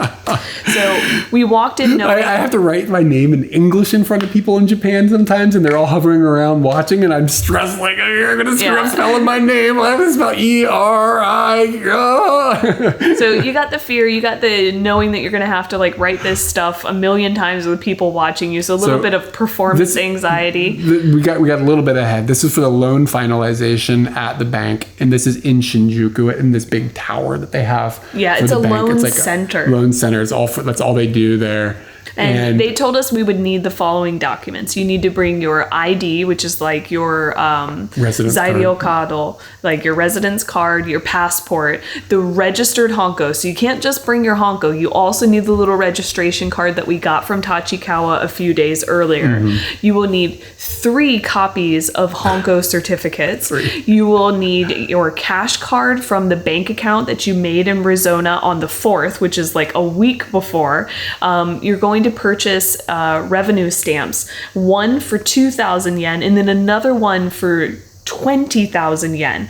That's $200 you're carrying in stamp format. The fucking wind blows and there goes $200. That sounds terrible. Then resident certificates. And these are resident certificates from Sumidaku or from Tachikawa? I don't remember. I think Tachikawa. Since we moved. Yeah, Tachikawa. Since we moved. So these are just proving that you're a resident. They specifically have to have their residence card listed on them, which is abnormal. They have to put this in special in the additional notes line, and your name and katakana also had to be in. It was weird. When I asked them, they were like, what? What? And it has something to do with being a foreigner, and it's not common. And then you also need to have the contract of sale that you signed with the seller back in December. Yep. So all of the steps that we had been taking to get to this finalization of the loan, because the moment we walk out of this place, we know it's a sealed deal that we will have this house. The bank is confirming we are behind you. Yeah. We're going to give you all this money. We're going to give you the $390,000 to get this house. That's insane. Arizona, you're insane. But you have to have all of these things that Eric, as a full-time house buying dude, managed to make all of that work with me being tethered to his back whenever I needed to be there. I'd say that Emil did 90% of it. Also Emil. But yeah, you get what I'm saying. Yeah. So we did all of the things that we needed to do for the finalization. We filled out all of the paperwork, and as we're sitting there, the ladies take all of the paperwork and they go in this other room, and we're sitting there for like a half an hour doing nothing, and then they come back and they're like, here's all the errors. So they put a piece of paper in front of me and they show me where I messed up, or they show me where they messed up and told me to write the wrong date. So there are errors on both sides, and we have to mark everything out. I write the right thing, we honko. So we have to go through the error stage of the loan application, or like finalizing the loan. And once that's finished, everything, like all of the shakes and fries have been written appropriately. We get the okay, everything's good, you're done, you're getting a house. You're getting a loan. Well, you're getting a house because the seller wants to give it to you. The bank says we want to give you the money, and you're still interested, so it's done. You're finished. And then they hand us a little bag, and in that little bag are some presents. There's like a little notepad. And there's also like some saran wrap for that. I'm just gonna wrap my house in saran wrap or something. I don't know. Here's the loan thing. I personally felt that present was not enough for the stress that I felt that I had been under. But it was a present nonetheless. You have to pay a percentage of the loan as a loan establishment fee. Oh, yes. So part of the breakdown in what we had to... the bank basically the bank has such a low interest rate that the way they make money is these loan establishment fees. You have to pay them just to create the loan for you, and it's a percentage. And it's a significant amount of money, because it is typically 1.87%. Oh, wow, Okay. It's on screen. Oh, snap. And because the loan was in Katie's name, and Katie happens to be a lady, she got a discount, and that loan establishment fee is only 1.65%. Yeah, so because I have a vagina, I got a discount. And we didn't know that until that day. Yeah, they're like, oh, you get the ladies special. Like, and I'm just like God. Checking in the pants like, oh yeah, correct. Yeah, that was a pretty funny moment. Like, okay, yeah. And I guess that saved us a significant amount of money. Like, yeah, I don't remember exactly what it was, like, but I think it saved us $1,000. Yeah, something like that. Yeah. So the thing that's funny about the loan establishment fee, my understanding is it's wrapped into the loan. Yeah. Like, you don't even have to pay it up front. Everything just gets wrapped back into the loan, and the interest rates are so low that it's just like, okay, I mean, like, you could pay this up front, or you could put that money someplace else that's appreciating, like, this maybe building more wealth for you somewhere else at a faster rate than the low interest rate that you've got for the loan is at. So we did all this math to figure out if it made sense, and it just makes sense. So that was the loan finalization on January 16th. Then on January 19th, we came to the house again, and we met with a lot of the same people that were here the time before. We're here again. Final house walkthrough just to make sure. Yeah, we checked to see if there were any issues, scratches, scuffs. Yeah. I think I found like 1 or 2 things throughout the entire house. But one thing that made us feel very stupid was we came into the house. We looked at everything inside of the house. I scrutinized everything, and Eric's kind of like just floaty walking around, doesn't know what he's doing. And I'm like over here in the corner, like really analyzing this nook. Got to make sure there's no problems. Neither of us went outside. Yeah. Because we've lived an apartment lifestyle. The apartment for you, it only pertains to the inside. We didn't think about the outside. It wasn't a big deal. We don't know. Everything seems fine. We don't know. I don't go outside now anyway. But the outside's still there, being like hurt, being affected by typhoons, which happened yesterday. And at this stage, we had gotten the quotes for the renovations and stuff, and we just finalized the things that we wanted. I made a couple of small changes. I added another plug here or there. But the renovation team was here again, and that was just basically on the 19th. And that was the last time we saw the house until we moved in. On January 31st, we had settlement, which was at 11 a.m. back at the bank area. So we should specify that the loan finalization that happened on the 16th was between us and the bank. Yep. Nobody else was there, like other parties. Emil was there because he's part of our party. But the settlement that happened on the 31st of January includes the seller. That's where money is going to get exchanged between the different groups. Mm-hmm. So, we met, we assumed we were going to be here for 90 minutes. I feel like it was up to the minute. Yeah, we were like there right for 90 the minutes. A little less heavy on how much I had to fill out, like personally. And at this point, we weren't stressed about it anymore. No, we were just like, okay, everything is good, we're fine. And we met the ladies and everything. We weren't scared of them being critical of us. And we knew the seller. The seller was really nice. He's kind of a soft guy, just pretty chill. So we met with them. We filled out the paperwork. At that time, we only needed to bring our ID, passport, Honko, and registration documents for the Honko. So it was like a much smaller list of things to bring. I do remember being in the meeting searching for something that we couldn't find. Oh, it was like Arizona bank information, because they hadn't given, like, in Japan you get like bank booklets that you feed into the machine, and the machine updates your bank booklets, kind of like a checkbook, but it's kind of like a checkbook.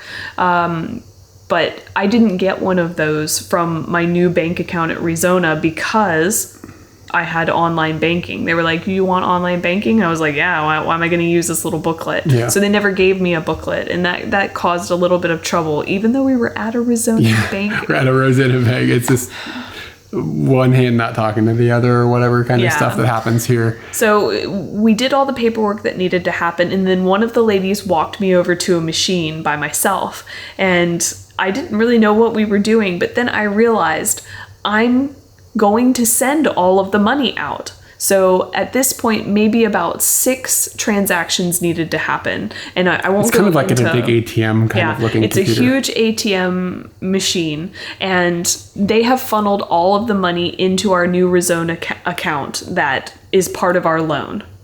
And now we're going to take all that money and we are going to pay a whole bunch of people with it.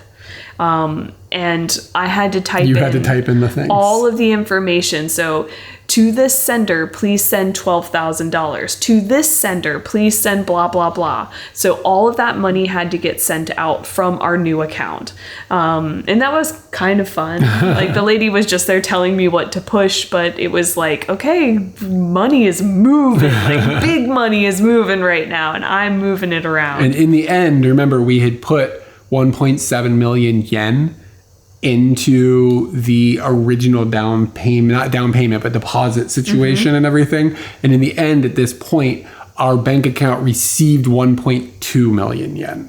So it was 500,000 yen difference. And that's where we get the around $5,000. It would have been $4,500 or something like that. That was what had to come out of our savings to get the house purchase done. And then there was a portion of money that we ended up spending on the renovations as well out of our savings, which was not necessary. We chose to do those things. It was like a add-on. So we don't consider that to be part of the down payment. Yeah.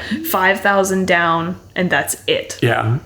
So that was basically what the entry fee to getting into the actual house was. And once that was done, once all of that money had moved hands, we're all updating our accounts and just going, okay, money has left mine and it got to yours. And then the seller was like, all right, peace. I never need to see you again. Yep. It was all done. They gave us keys. The only other, like, we got, again, a ton of documents. Can you pull that? Can you pull the green thing out? The most serious of the documents. Let me look at it before we hold it up. Okay. So, hold on. I want to look inside too. Yeah, this one has the address on it. So. Okay, I can't show you the inside of this, but they gave us this green document, and I already checked for addresses and stuff. Okay, Just got double checking. Just got your name on it. So they gave us this, and inside of here is like some legalese, like, that kind of paper that feels like legal paper, and it's got these little pouches. Yeah. You know what? Maybe I'll take a picture and I'll blur out the things that isn't important. I don't know if it matters. But anyways, these are the titles to the land. And if you open these pouches, it shows a code. So when you sell the house, this is complicated. The house is sitting on like 5 pieces of land that are combined into one. So we have titles on like 5 pieces of land that the house sits on top of. So each one of the pieces of land has its own title. And when you sell it, the arbiter or whatever, some sort of lawyer or whatever, opens these seals and sees a password. And if that password matches up with the password that's on file in City Hall or whatever, then they know that this document is legitimate and that you actually hold the paperwork for the house. So, but if that piece of paper has been opened, it's invalid. It has to be opened by a person who is certified to open the thing. So if we messed up and lose this, it's like $1,000 to get another one reissued. Or if we get like handsy and start peeling open documents. Yeah. So we were just told they explained this to me, in Japanese. I was like, wait, what? Like, what? Don't open the thing inside the green document? What are we talking? Like, it's like I knew all the words, I knew what was being said to me, but it was just like, what are we talking about? Is this one of these things? And then like Emil jumped in. He was like, no, okay, hold on, no, you're understanding. Like, this is right. Like, you can't open these things inside of this document because they have to reissue it and explain what I just explained to you. It's just unique. I've never seen this type of system before. I find it fascinating. Bizarre. Yeah. So we got that paperwork a little bit later, but everything was finalized. We got that keys. Was that settlement? No, this got sent to us in the mail. No. I walked out of there with that. They had to show it to me They showed you one that was someone else's. Oh, did they? Yeah. Oh, okay. And this came in the mail to us. Oh, okay. I just remember seeing it, so I assumed it was the same one. Yeah. But this came in the mail. So they got their money and we got keys. That night we came and stayed here for the first night, and that was surreal. I actually kind of remember just feeling like the house was going to burn down. I was really scared. I was kind of scared. This was January 31st. And there was no aircon units in the house. No aircon. So we had packed a suitcase full of little floor heater. Yeah, we had a floor heater, and that's futons. Why I was worried that the place was going to burn down. You had futons delivered. Yes, I had futons delivered here on that day, and they were kind of shitty, but it was just... There's something to sleep on. You made it work. Yep. We've ordered some beds so we'd have some place to sleep on our first night here. Since we haven't moved yet. And you just order a futon in a box. How much was this roughly? I think each one was like 6,000. But it's like a pillow set. It's like a pillow set. It's like the works. The futon, the blanket, and the pillow, and all of the covers for each of them. Or at least it should. So hopefully we won't freeze to death tonight. All right. We're all set up. We got 2 futons. We got a little heater over here. And the futons have got heaters in them. We brought our electric blankets. Did you turn yours on? No, I don't. Are you turning them on? It's the only sources of heat. Well, we gotta go get some dinner, don't we? So we slept here that night. One other additional thing that I want to add on. When I said aircon units are also heaters in Japan, by the way. Yes. Like it's the same thing. It makes heat. It makes air conditioning. Aircon. Yeah. Air control, not air con as in like making everything cold. Oh, you see it as air con. Oh, maybe it is like that. I never thought about it like that. Oh, it's air conditioner. Yeah, air conditioner. Well, it's conditioning the air in both directions. It is. And it will control. So we talked about the ladies' discount that I got when we finalized the loan.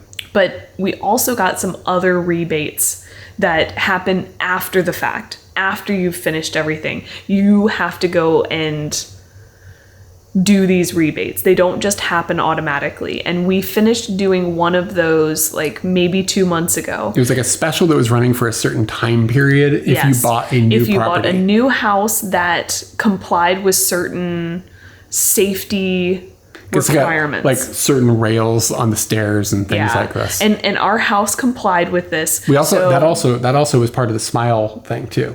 The house had to have certain the flat 35, the government loan to your interest rate depended on the types of safety structure and like things like that were built into the house. Yes. So the interest rate would go down if the house had more safety features. And you might not have even been able to use a flat 35 if your house didn't have these things. Agreed. Yeah. The rebate, the first one that we ended up having to do after having purchased the house. Can I pause for a second? Yeah. The battery's about to die. Oh. We'll be back in a second. Okay. All right, we're juiced back up, y'all. I don't want plummy fingers. Woo, it's strong. Well, you're talking about going and getting the loan. The rebate. Oh, the rebate. So we got the loan. This is like based on the loan, you can get a rebate. And the rebate specifies that you have a new house. It lives up to certain safety credentials, and you need to go and apply for it.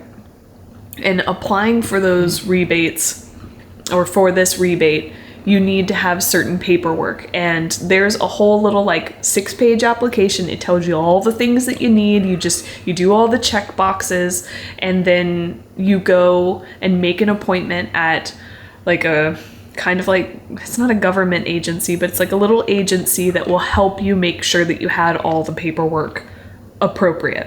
So we go there, we have an appointment at like 3:00, and we go in, we have everything. You went initially one time, talked to them. There was some confusion about like if the house had to have been sold by a certain time, and you misunderstood. That's just way too complicated. Okay, so anyway, you made one visit, and then we ended up making another visit, and I had to go back and make another appointment. But this rebate, by the way, is for like $3 grand. It's not like this is not like a small amount of money. It's not like chump change. They're not giving us $20 back. Like it was worth the leg work. And so we go there, we've got what we think is all the paperwork, like we feel pretty confident about it, and then the final document, she's like, okay, do you have this document? And we hand her what we think we need, and she goes, no, this isn't the right thing. So we search through every single document that we have, and she's like, no, none of this is good. And then it kind of, we peel out of the situation that Rizona needed to provide us with this piece of paper. The bank that gave us the loan. So we were just like, well, if we get this piece of paper today, can we come back? And everybody looks at their watch, and they're closing in like a half an hour. And we're like, okay, yeah, we're not going to make it today. And it was kind of a sad moment for us because... And this is in Shinjuku, so it's like not a long way, but it's like a trip. Yeah. I had ridden my bike that day. Oh yeah, you had ridden your bike that day. It's like a 2-hour bike ride one way. So we were kind of just bummed that we weren't making this progress that we wanted to make that day. I'm sure this has happened in your life where you're just like, okay, yes, this is the last step. We're across the... God, somebody just shoved me down and ran over my face.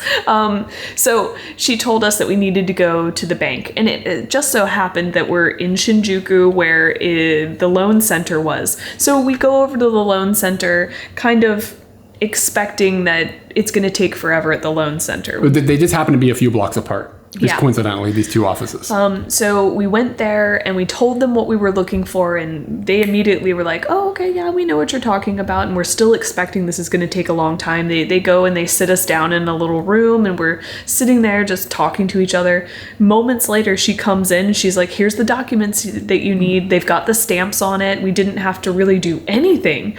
And Eric was like, dude, if we just hustle, we might be able to get back there. We could do this. So we are hustling. I've got my cart in tow. Like, I have every piece of paperwork we've ever had on this building with me, except for that one piece of paperwork that we need. Well, we got it now. Yeah. So we hoof it back to the place, and we get there, and just the lady who was so gentle and nice to me to help me make my appointment and stuff, she's like, yeah, I've totally got the time. Like, let's do this. So she verifies that last document is the thing that we need. And I think we maybe signed a few more things, and she just made sure we got everything done.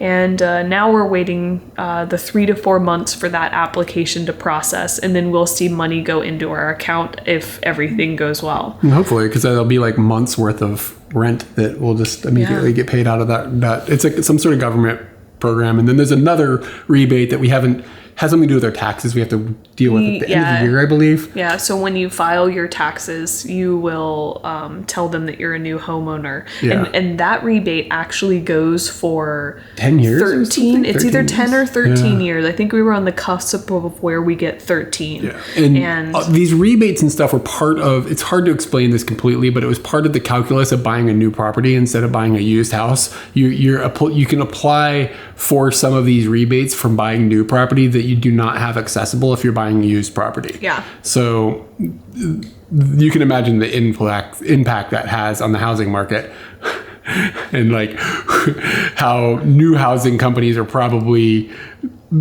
stuffing money in the back pockets of politicians to make these rebates exist. But anyways, that's just part of the calculus. I mean, this for the end user, it just makes sense. It makes sense to just go down that path. Yeah. So those are the after the fact discounts that happened with the loan.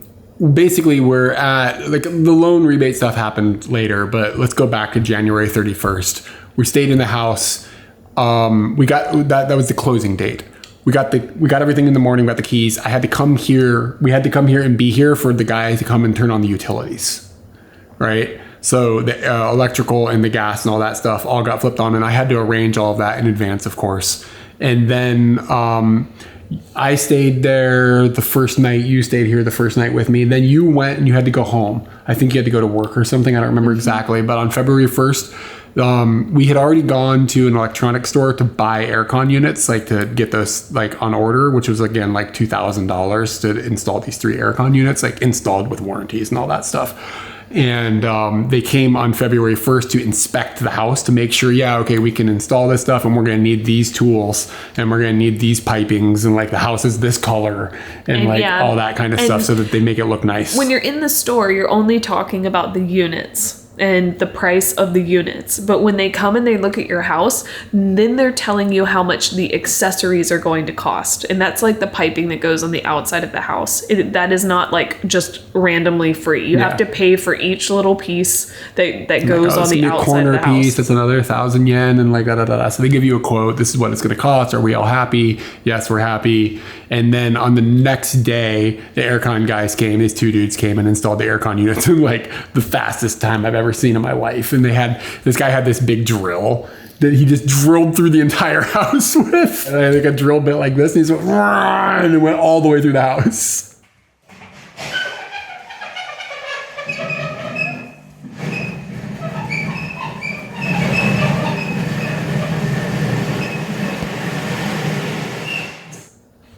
I never thought about it, and that is just terrifying. Yeah, it's terrifying. What if he screws that up? What? Anyway, Suzuki-san better be on his game. Yeah, but anyway, this guy just puts this thing through there, and like these dudes, that's all they do. They install aircon units all day. Like, that's their gig. So they're really good at it. It's interesting to watch them do it. And the renovations for the house, like the lifting of the thing and the cables and all that, couldn't be done until we took possession of the house. So like the sale had to be completely finalized. So the deck hadn't been built at all or anything. Part of the thing we didn't mention as well, remember we said they were going to build out a little piece of the deck, and then we decided to build the whole thing out. They gave us a discount on the cost of the deck because we didn't build out the first part, and then they would have to rip that out and then put in the full deck.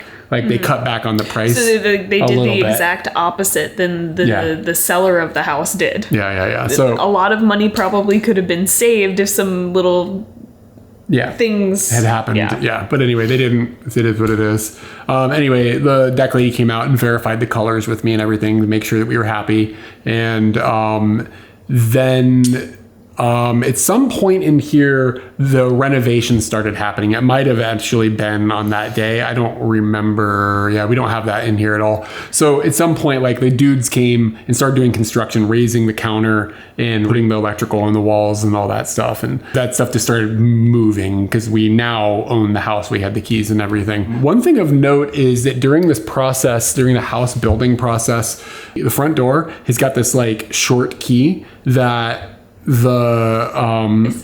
everybody has access to. They have this little nubby key. Hold on, people don't call it the Hyman key because I've been calling it the Hyman key. No, the long one's the Hyman key. And then we have a longer key. And once we use the longer key, it engages the entire lock so that the shorter key stops functioning. And we made a video of ourselves opening the thing. So I can put that in. An interesting thing about a new house in Japan is that when they are doing the construction, they use what I'm going to call is like a dwarf key, like a small key. It only goes so far into the lock. And they use that key so that the construction company can come in and do all the things that they need to do. But we've been given the long key. And once you put this in, it means that the construction people can't come in anymore. We've been calling this popping the house's cherry. So we're going to do that right now. And we've actually been living for a while here without locking the door. But we're going on vacation today, so do you think it's going to feel like something? Yeah, I think it's going to like click and push something into the wall or something, or into the lock. I'm pushing. It didn't really feel... That's the first locking and unlocking we've done, and we've been here like 3 months. Alright, let's see what it feels like when it's locked. I've never been able not to get in. I don't like this feeling. Maybe it's the bottom one? Okay. Another thing about Japan, there's dual locks. And every time I watch somebody else come out of their house, I always, and they go to lock the top one, I see if they lock the bottom one. And the majority of people lock the bottom one too. Who's like, yeah, the second one's gonna keep them out? I just really don't understand. All right, here we go. Nothing. It really didn't feel significant at all. It's a good thing that we worked on that. So either it's just that it's really smooth and you don't notice it, or but now no construction people could get in. They could have been coming here all they wanted. All they wanted. So once we have inserted the longer key, then all of that means we would have done that after all the renovations had finished and everything. And now nobody that has these older short keys has access in the building. It's a cool way to... Yeah, I was kind of stunned. It's a cool way to just like have a security system so that you can't be like, well, maybe like the aircon guy made a copy of the key. Like his key wouldn't work anymore once you used your key. Just kind of I don't know, it's kind of neat. So then I had also scheduled for like the internet install to be set up and stuff, which happened on February 14th. And it should be noted that if you want to get internet in Japan, you need to start early. Yeah, it takes months to get on the books for it, to just have the guy come and run the fiber line. February 14th also happened to be the day that we left our old apartment and we moved into this house. So during this time period, this 2-week time period, there were times where I was at the apartment and there were times where I was staying here. You were, and there were times where people were doing renovations here. Yeah. Your time was split here and there. I had to meet with people so they could like get in to do certain things and aircon units and blah blah blah blah and like all this stuff. So I was kind of bouncing back and forth between the two places for these 2 weeks, but on the 14th finally we got to move, and we had arranged. The last times we moved in Japan, we have moved ourselves. We've rented a van and just put everything in the van on our own and moved it, and we were planning on doing the same thing. And I was actually quite worried about that because the last time that we moved, I hurt my back, and then a few months later we did some Foursquare and it really fucked up my back. And now I'm kind of nervous about moving stuff because nobody's ever taught me to move with my legs and not my back. And I even actively try to tell myself that I'm doing it right, but I'm pretty sure I'm not doing it right. So you can do these. I feel like I cut you off. So sorry. I was gung-ho for us to move, but still like in the back of my mind a little worried. So between the two of us, we were like, well, if we could move for this price, then let's have a moving company do it instead. And Eric called around and talked to some people. We got a guy on the phone and he was like, he did like a tour. Eric showed him our entire house, like just on a video chat, and said, these are the items that we have. And he came back to us and said, it's gonna be this much money. And we were like, nah dude, we're not gonna do that. And he was like, well, how much is it gonna be for you to actually use our service? And we said flat out, like, if you could make it for 66,000, which is like kind of about $600, like if you can make it for that price, then we will use your service. But if you can't, then we're just not going to worry about it. And he said, if you can move on a weekday, we can totally do that. And we were already planning on moving on a weekday, so it didn't matter. So we moved on a Monday and we got a good price. You may have seen videos on the internet where people have like moving companies where you do nothing and they come and box everything up and do it all super pretty, and they take it and you do nothing. You go on vacation and then you come back to the new property after vacation. Everything is exactly where it's supposed to be in the house. That's not the service that we got, because we moved for like $600. We packed everything. They took the boxes, put them in the van and moved them, brought the boxes into the house. They took the boxes to what floor we had told them to take them to, but they didn't unbox anything. But the thing that really pushed me over the edge of like not moving ourselves, aside from the fact that it was just nice to not have to, the thing that pushed me over the edge was knowing that this staircase that we showed in the walkthrough video is so sharp and hard to get around. I was like, how the hell are we going to get the mattress upstairs? Right? I was like, I just don't understand how we're going to do it. And these guys are going to they're going to have the ropes and the strength and the know-how to just pull the mattress. And they just did it like it was no problem. And what would take us hours is going to take them 15 minutes because they've done it a million times. So that's why I just decided, like, screw it. We're going to spend the $600 and just have somebody pay somebody to do the part that's going to be quite complex for us. And if we didn't have those stairs like that, I might have swung the other way. But it was nice. I actually did all of the math for if we had rented a van, it would have at least taken us, it would have been half price, but it would have taken us 2 trips. And then we would have been struggling throughout the entire day to do it as fast as we could to get it done in one day. Because if we went over one day, then it's not that half price. It changes the price. So I don't know. We just decided we're not going to move again for a while. So and that was another huge factor. You told me, like, we're not planning on doing this again anytime soon, and I was like, maybe we should do that then. Yeah, it's kind of like flying in business class or whatever.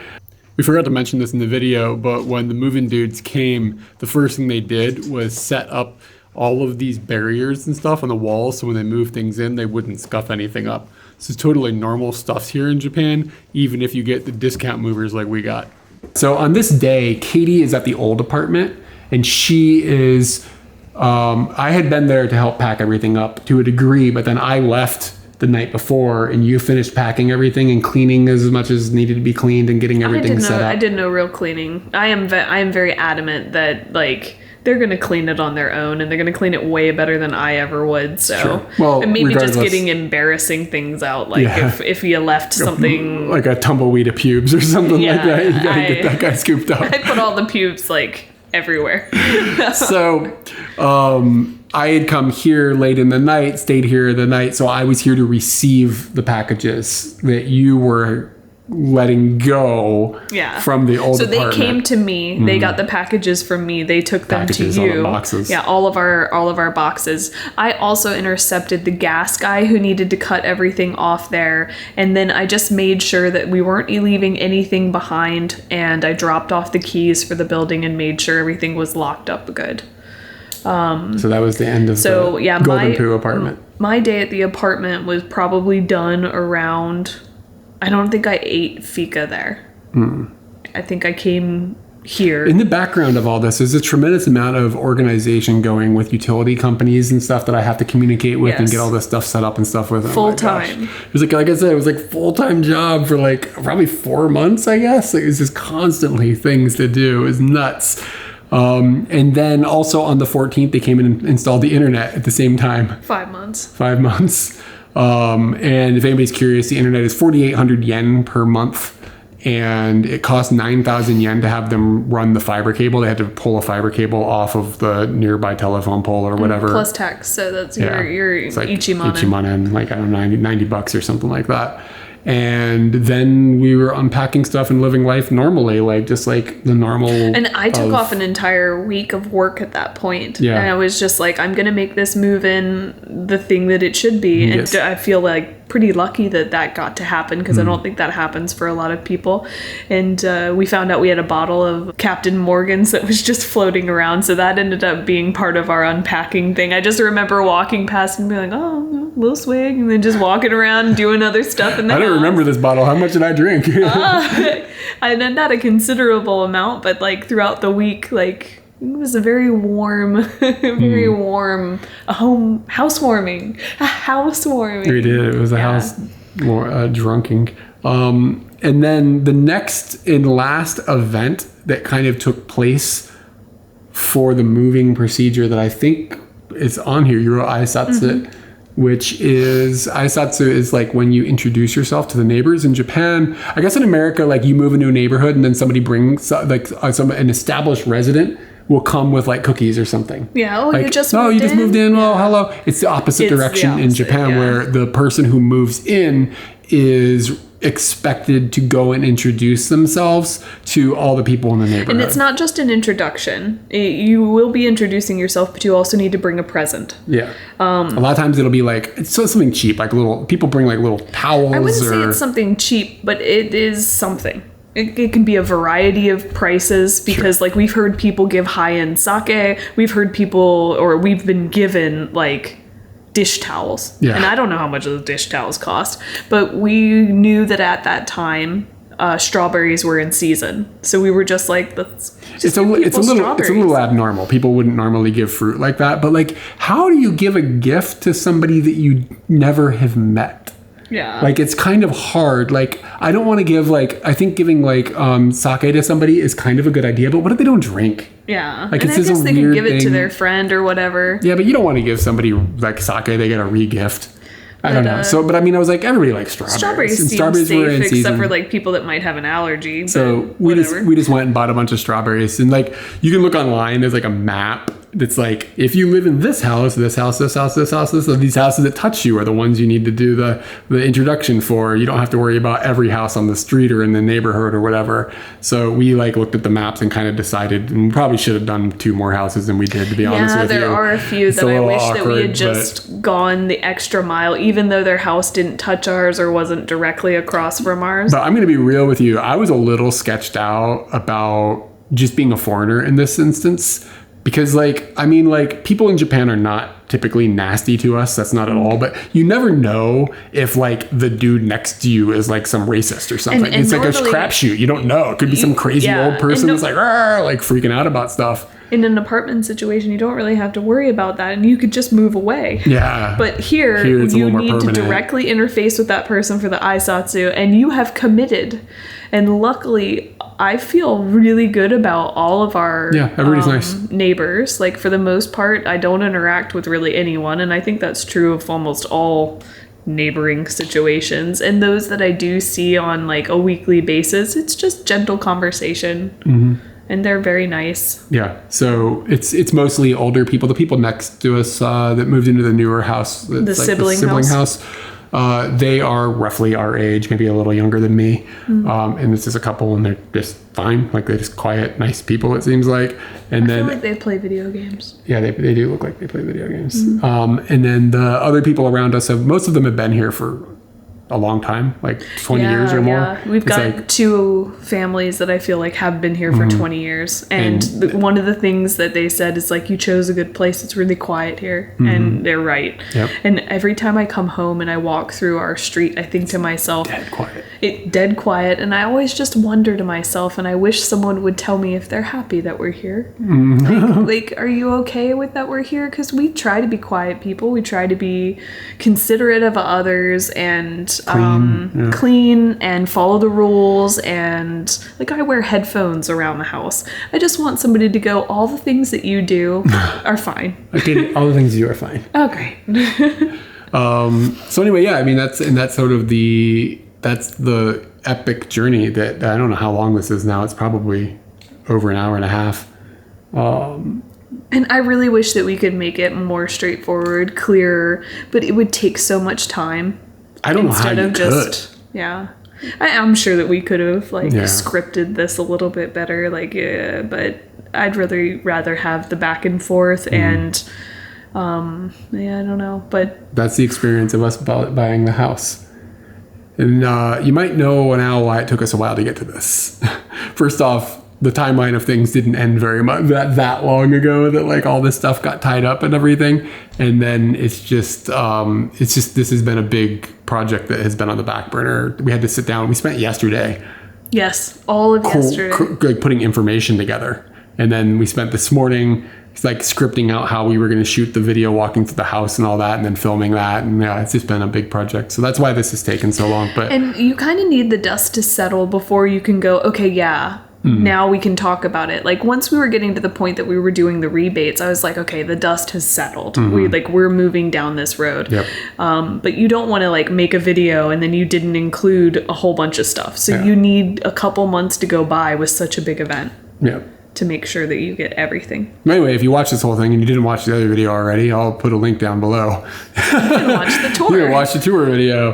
And I hope this was informative, and hope everybody's still awake. I would say that it is definitely cathartic for us. And in a way, just like putting all that out there. I'm just happy to have this project done at this point. The video. We're still here. It's been in the back of my head for like 6 months. So yeah, this is nice. But now we are going to eat, because you said when the battery died that you were very hungry. I am very hungry. And then I just ate alcoholic plums. 7:15. We haven't had any dinner. It's time to eat now. Yeah. See you later. I'm going to try and do this whole video without biting my lip. I'm going to bite your lips for you. I've been biting my lips and my nails a lot. Anxiety. Oh, yeah. We've been living in high anxiety lately, and I think a lot of that will start coming to fruition. People will start to understand that as time goes on here. We'll talk about it more in the future, probably. Well, we have already mentioned in these videos that we're contemplating buying a house. Yeah. So that is part of it. Granted, that's a fun part of the anxiety. That's a good part of the anxiety, but there's other bad things. It's still an anxious part of the anxiety. Yeah, Here, I'll show you why. I have no idea what he's going to show. Oh.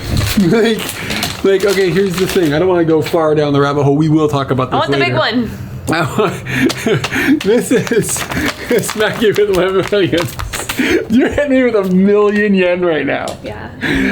You have to pay for the down payment of a house in cash. So we had to go and get like a wad of money, but like it's just kind of It's just like one of the feels many good. steps. People, you know what? You could do like a massage thing, like lean forward, lean forward. You could sell people like, I'll smack you with $1 million for relaxation. This is one of a million steps that it takes to go buy a house, and we're supposed to later today go and hand over this wad of cash to lock in on a contract. Sounds really nice. So like when you can kind of hear like ASMR, like this is what $1 million sounds like. I don't know if this is You're ruining the ambiance. Give me this $1 million smackers. This is like unbecoming to flash the wad or whatever, but we are never becoming. I can tell you that right now. It's just nerve-wracking. Every Still step not biting is my lip. Just want to let you know. Every step is nerve-wracking. You have to pay for this thing in cash because there's no cashier checks. That kind of thing. It's just like, whoa, what am I going to do? What happens if I put my bag down and forget it or whatever? Somebody steals it.